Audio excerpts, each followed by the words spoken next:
Би уг нь маш тодорхой л асуусан юм л да. Үр орлогын харьцаа хэд байсан бэ? За Ахмадуудын хувьд.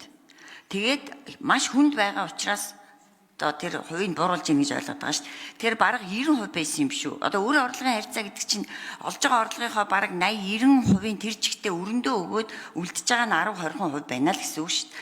Тэгэхээр ирлүүд өгч ирсэн учраас бараг 70 болгож бууруулад байгаа мó гэсэн ийм асуулт.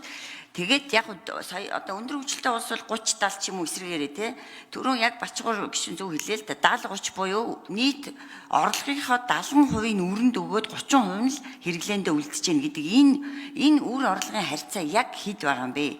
Нийт иргэдийн хувьд за тэтгэвэр авагчдын хувьд тэгээд хэдэн хувь нь маш хүнд буюу бараг 80-90% өрөнд өгөөд байгаа юм бэ гэдэг энэ одоо статистик тоглог нь асуугаад байгаа юм л да. Маш тодорхой.